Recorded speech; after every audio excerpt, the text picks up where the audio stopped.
چند ہزار برس پہلے، یعنی آپ یہ ایگزیکٹلی اگر آپ مجھ سے پوچھیں تو 3-3.5 سال قبل مسیح میں عراق کا جو علاقہ، موجودہ عراق کا جو علاقہ ہے جسے میسوپوٹیمیا کا علاقہ کہا جاتا ہے، وادی دجلہ و فرات کا، وہاں پر انسان نے ایک منظم گروہ کی شکل میں ایک سویلائز معاشرے میں رہنا شروع کیا، اور اس سویلائز معاشرے کو وجود میں لانے والی جو چیز تھی وہ تحریر تھی۔ میں نے جب ایک آرٹیکل لکھا، یہ بھی میرا اپنا ہی کوٹ ہے، میں نے جب ایک آرٹیکل لکھا تو اس میں اس طرح اس پہ توجہ دلائی کہ ایک صاحب نے بڑے فخر سے یہ کہا کہ میں کتاب نہیں پڑھتا، تو جواب دینے والے نے انہیں جواب دیا کہ اطمینان رکھیے، آپ اکیلے نہیں ہیں، دیگر جانور بھی کتابیں نہیں پڑھتے۔ یعنی کتاب پڑھنا صرف انسانی شرف ہے۔ تو جس وقت جو پہلی افغان وار ختم ہوئی ہے 1987 میں، تو سوویت یونین کو وہاں سے نکل کے جانا پڑا، تو ایک شور تھا، ہم خود چونکہ بہت مذہبی پس منظر ہے ہمارا، تو بڑی سیلیبریشن تھی، بڑی خوشی تھی کہ ہم نے سوویت یونین کو شکست دے دی اور تباہ و برباد کر دیا اور ہم جیت گئے اور اب امریکہ کی باری ہے۔ یعنی اس وقت اگر کچھ لوگ موجود ہیں اس زمانے میں تو انہیں یاد ہوگا کہ بس یہ تھا کہ اب سوویت یونین تو گیا، اب امریکہ کی باری ہے۔ تو ایک مذہبی دانشور جو بڑے زبردست مصنف بھی تھے اور تحریر بھی بڑی زبردست لکھتے تھے وہ، تو انہوں نے امریکہ کا دورہ کیا اور واپس آ کر انہوں نے اپنے مشاہدات لکھے۔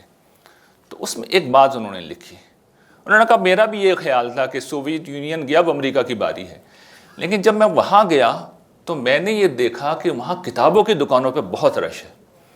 تو میں نے یہ کنکلوڈ کیا، یہ نتیجہ نکالا جس سے انہوں نے بیان بھی کیا کہ جس قوم میں کتابوں کی دکانوں پر اتنا رش ہو اسے زوال نہیں آ سکتا، اس لیے کہ جو مسئلہ آئے گا اس کا کوئی نہ کوئی حل نکال لیں گے وہ۔ تو کمپیوٹر سائنس جس وقت ہم نے پڑھنا شروع کی تو اس زمانے میں نیا ایک کانسیپٹ آیا تھا ڈیٹا بیسز کا۔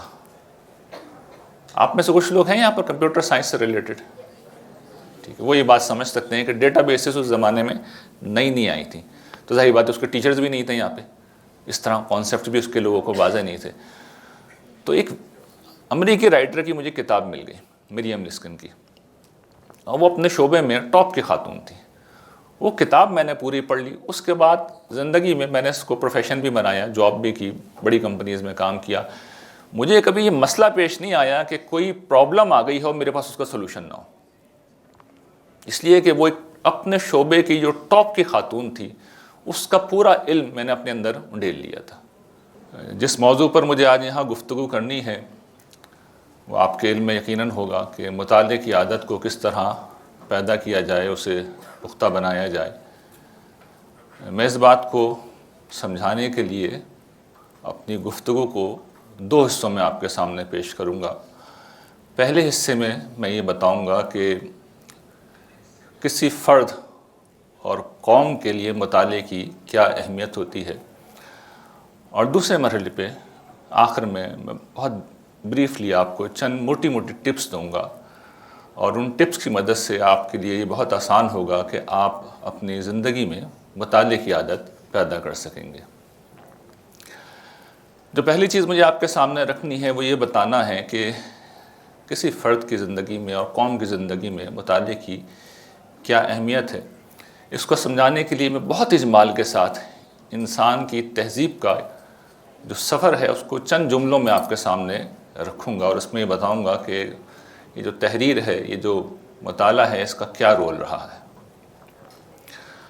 آپ کی بات علم میں ہوگی، آپ سب پڑھے لکھے لوگ ہیں، اور نہیں تو مجھ سے سن لیجئے کہ موجودہ جو انسانی نسل ہے، یعنی ہم جو انسان ہیں، حضرت آدم و حوا کی جو اولاد ہیں، ان کا سائنسی نام ہومو سیپین سیپین ہے۔ یہ جو ہومو سیپین سیپین ہیں، ان کے متعلق اینتھروپولوجسٹ یہ بتاتے ہیں کہ کم و بیش 1 لاکھ سال پہلے یہ زمین کے اوپر وجود میں آئے، اس سے کچھ کم یا زیادہ وقت کہا جاتا ہے۔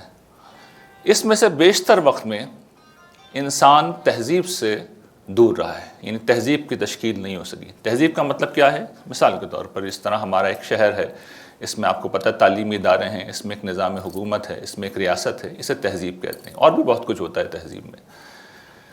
تو یہ کوئی بہت زیادہ پرانی بات نہیں ہے، چند ہزار برس پہلے یعنی آپ یہ ایگزیکٹلی اگر آپ مجھ سے پوچھیں تو 3-3.5 سال قبل مسیح میں عراق کا جو علاقہ، موجودہ عراق کا جو علاقہ ہے جسے میسوپوٹیمیا کا علاقہ کہا جاتا ہے، وادی دجلہ و فرات کا، وہاں پر انسان نے ایک منظم گروہ کی شکل میں ایک سویلائز معاشرے میں رہنا شروع کیا، اور اس سویلائز معاشرے کو وجود میں لانے والی جو چیز تھی وہ تحریر تھی۔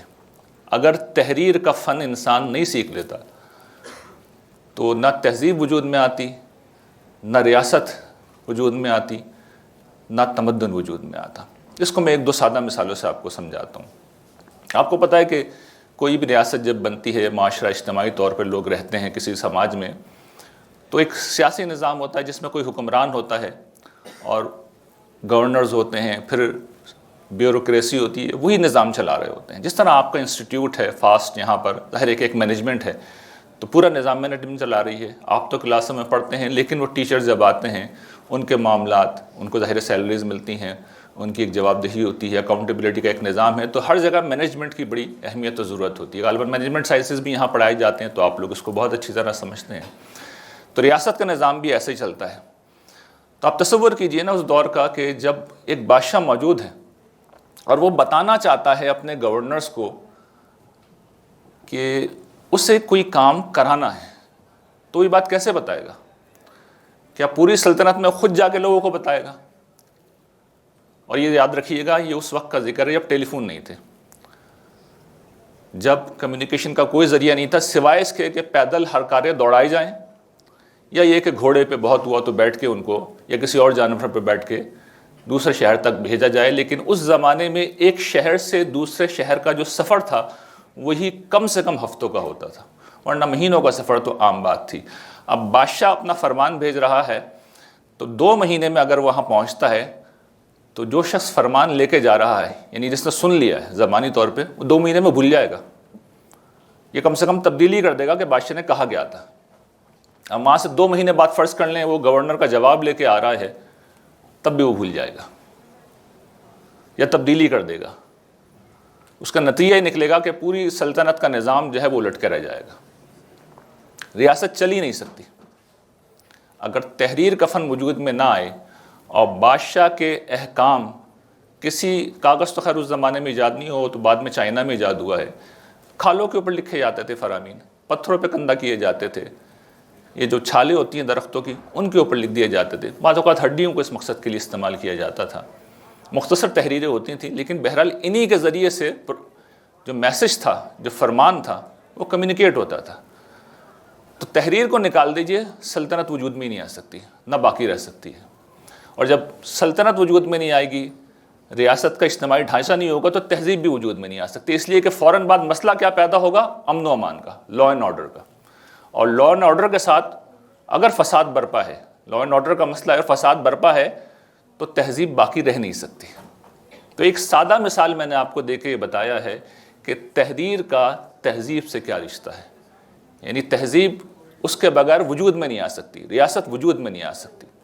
چنانچہ انسان نے جب 1,00,000 سال کی مدت اس زمین پر گزار لی، اور اس کے بعد جس وقت اس نے بول تو انسان شروع سے رہا تھا نا، قرآن جس طرح بیان کرتا ہے کہ الرحمن علم القرآن خلق الانسان علمہ البیان، یعنی حضرت آدم کا وصف یہ تھا کہ انہیں بولنا آتا تھا، یہ بہت بڑی صلاحیت ہے۔ اس بولنے کو جب انسانوں نے لکھنا سیکھا اور پڑھنا سیکھا تو تہذیب بن گئی۔ اس تہذیب نے پھر اپنے سفر کے مراحل طے کی، ہم جانتے ہیں برونز ایج آئی، آئرن ایج آئی، یہاں تک کہ 1440 میں جرمنی میں گوٹنبرگ نے پرنٹنگ پریس کو ایجاد کیا، چھاپے خانے کو ایجاد کیا، اور اس کے نتیجے میں یہ دیکھنے میں ایک چھوٹی سی ایجاد تھی، اس زمانے میں ایجادات ہو رہی تھیں، لیکن اس ایجاد نے اصل میں جو کام کیا تھا وہ یہ کہ وہ جو تحریر لکھی جانے لگی تھی، لیکن ابھی قلمی نسخوں کی شکل میں لکھی جاتی تھی، یعنی چند لوگوں کے پاس کتابیں ہوتی تھیں، اور اگر آپ کو وہ کتاب چاہیے تو اس کے لیے ضروری تھا کہ ایک شخص اس پوری کتاب کو اپنے ہاتھوں سے لکھ کے آپ کو دے۔ اب یہ عیاشی تو صرف طبقہ عمرہ افورڈ کر سکتا تھا، عام لوگوں کے لیے ممکن نہیں تھا۔ تو تحریر کا فن وجود میں آ گیا تھا، کتابیں بھی لکھی جا رہی تھیں، لیکن بہت محدود پیمانے پر، اور ان کا دائرہ ان کی ریچ بڑی محدود تھی. گنتی کے چند لوگ تھے جو عام طور پر اشرافیہ کے لوگ ہوتے تھے جن تک یہ کتابیں محدود تھیں. لیکن جس وقت پرنٹنگ پریس ایجاد ہوا ہے تو اس کا مطلب یہ تھا کہ ایک کتاب کو آپ لاکھوں کی تعداد میں چھاپ سکتے ہیں اور لاکھوں لوگوں تک پہنچا سکتے ہیں. جیسے یہ چیز ہوئی تو اب آپ دیکھیے اس کا نتیجہ کیا نکلا. تاریخ میں اس میں تبدیلی کیا آئی ہے کہ انسانیت ایگریکلچرل ایج سے نکلی اور انڈسٹریل ایج کے اندر داخل ہو گئی. انلائٹنمنٹ ایج آئی 7ویں صدی میں، 18ویں صدی میں، اور پھر فوراً انڈسٹریل ریولوشن آیا. اور اس کے نتیجے میں دنیا اس وقت یہ ہے جو مجھے اور آپ کو نظر آتی ہے. یعنی کتاب تھی جو ہر آدمی کی دسترس میں پہنچ چکی تھی. اور اس کے بعد آخر کار ہم جانتے ہیں کہ اس وقت میں اور آپ جس دور میں زندہ ہیں یہ انفارمیشن ایج ہے. انفارمیشن ایج کتابوں کے لیے تھوڑا سا مشکل ثابت ہو رہا ہے. اس کی وجہ یہ ہے کہ یہ دو چیزوں سے مرکب ہے.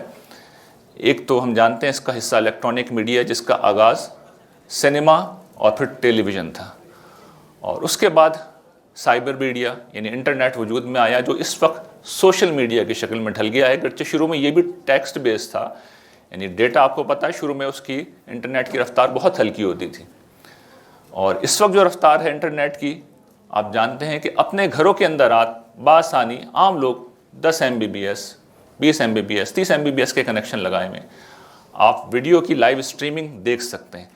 تو اس وقت جو سائبر میڈیا ہے یا سوشل میڈیا ہے وہ ویڈیوز کے اوپر شفٹ ہو رہا ہے.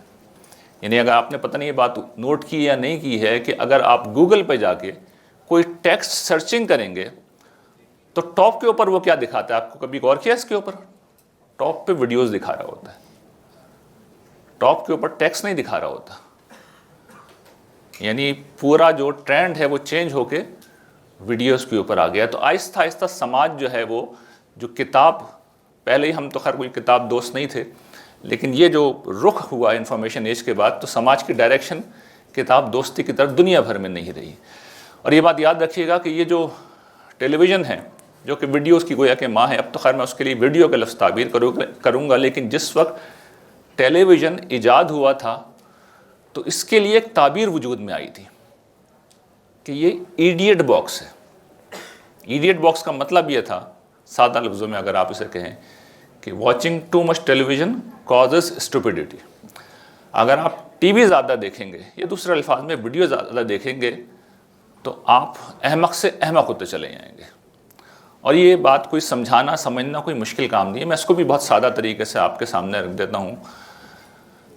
دیکھیے جس وقت ہم ٹی وی دیکھتے ہیں یا کوئی بھی ویڈیو دیکھتے ہیں، مثال کے طور پر اس منظر کی اگر ویڈیو جیسے کہ بن رہی ہے آپ کو یہ دکھائی جائے تو آپ کو نظر آ جائے گا کہ بھئی سیٹنگ کیا ہے یہاں پہ، یعنی کس طریقے سے یہ جگہ لوکیشن یہاں پر موجود ہے، یہاں سچویشن کیا ہے، یہاں پر کیا ڈائلاگ ہو رہے ہیں، یہاں پر کون سا کریکٹر ہے جو موجود ہے.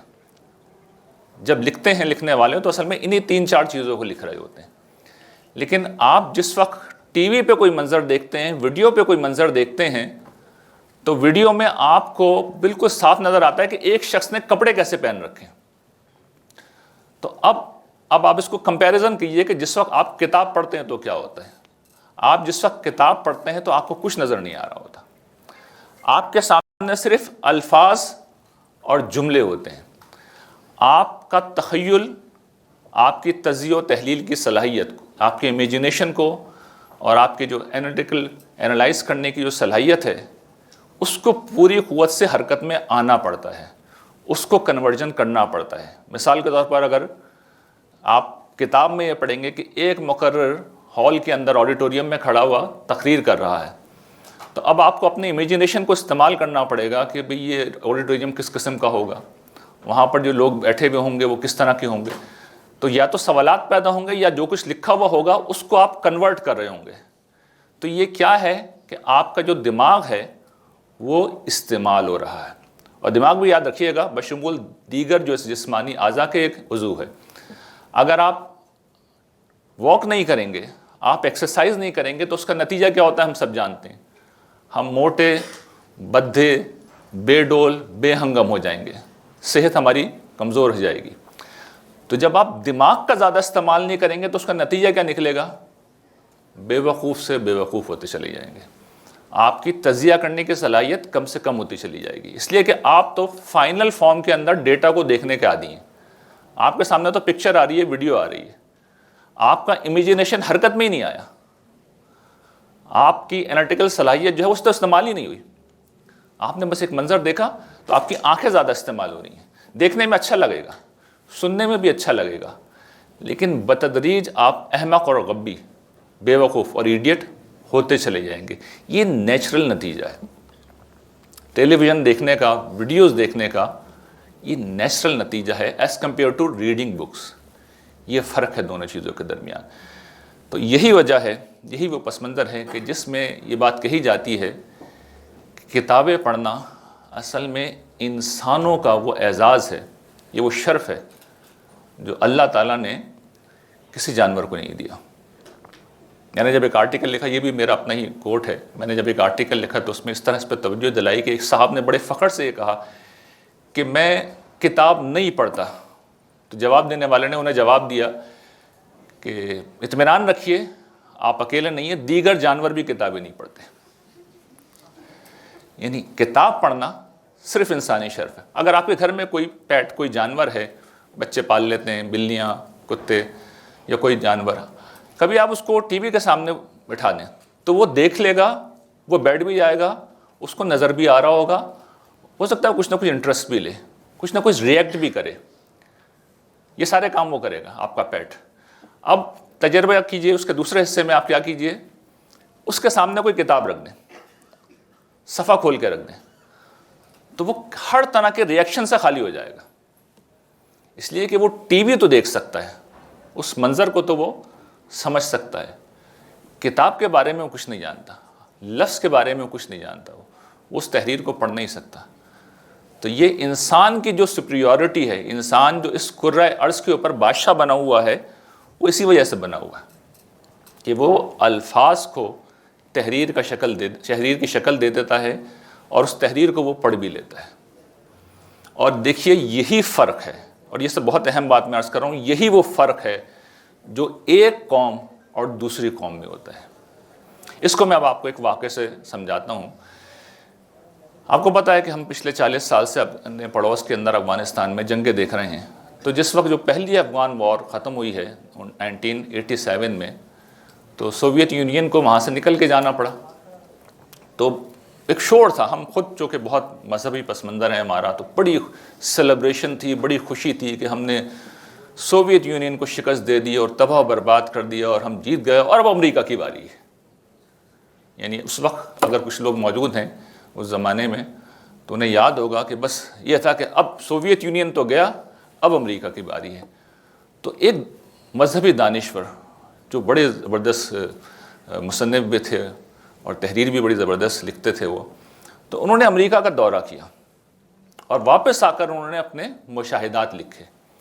تو اس میں ایک بات انہوں نے لکھی، انہوں نے کہا میرا بھی یہ خیال تھا کہ سوویت یونین گیا، اب امریکہ کی باری ہے، لیکن جب میں وہاں گیا تو میں نے یہ دیکھا کہ وہاں کتابوں کی دکانوں پہ بہت رش ہے۔ تو میں نے یہ کنکلوڈ کیا، یہ نتیجہ نکالا جس سے انہوں نے بیان بھی کیا کہ جس قوم میں کتابوں کی دکانوں پر اتنا رش ہو اسے زوال نہیں آ سکتا، اس لیے کہ جو مسئلہ آئے گا اس کا کوئی نہ کوئی حل نکال لیں گے۔ وہ کیوں نکال لیں گے؟ اس لیے کہ ان کی ذہانتیں پوری طرح کام کر رہی ہوتی ہیں۔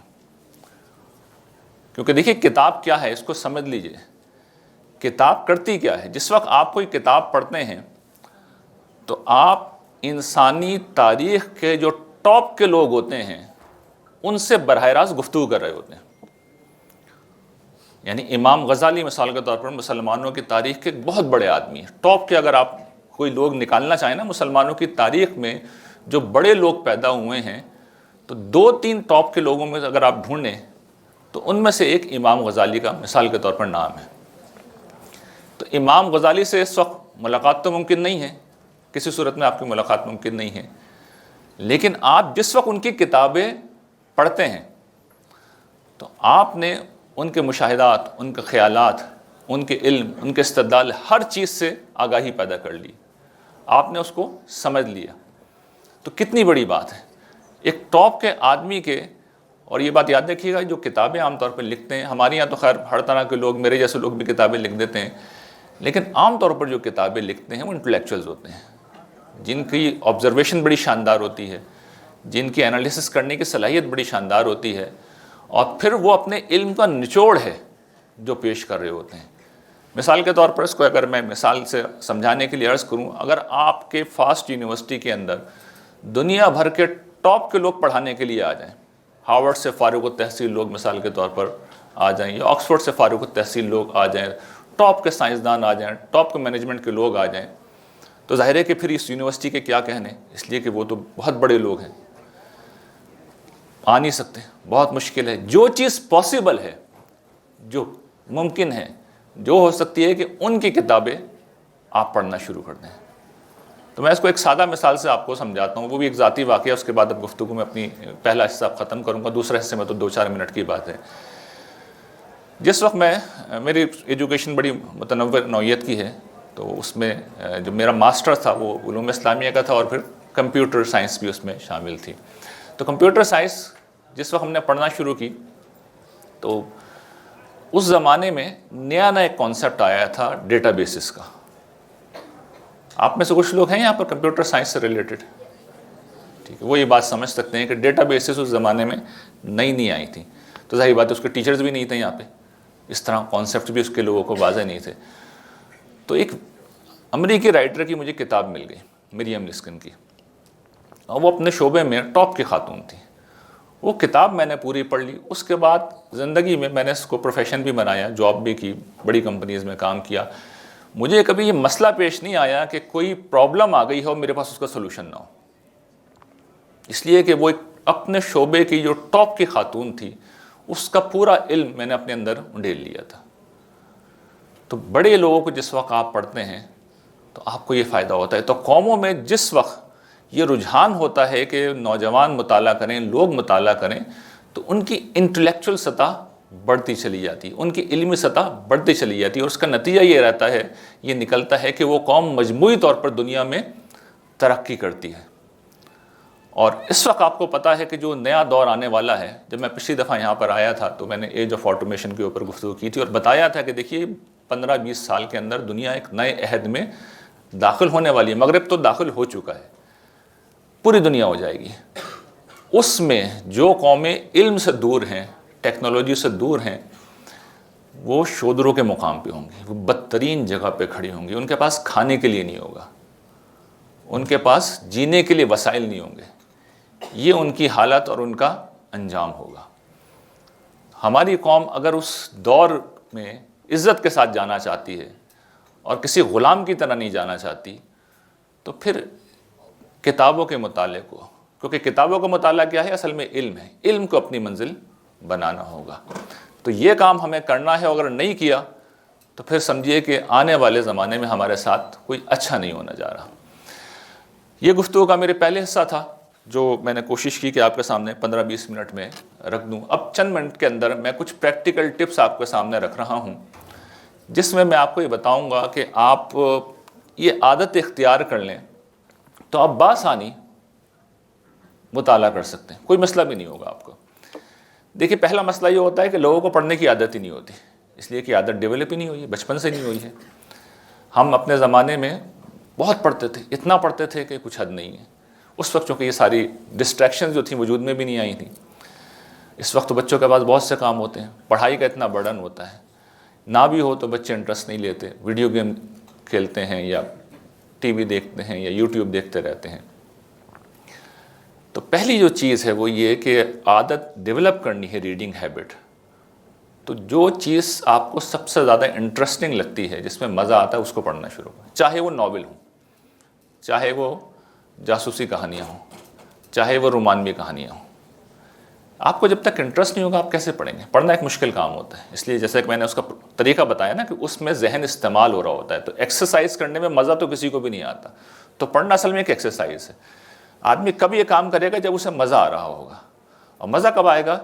جب آپ اپنے انٹرسٹ ہی کوئی چیز پڑھیں گے، چاہے وہ کوئی کہانی ہے جیسے کہ میں نے عرض کیا، چاہے وہ ناول ہے، تو وہاں سے آپ پڑھنا شروع کیجیے، یہ پہلی چیز۔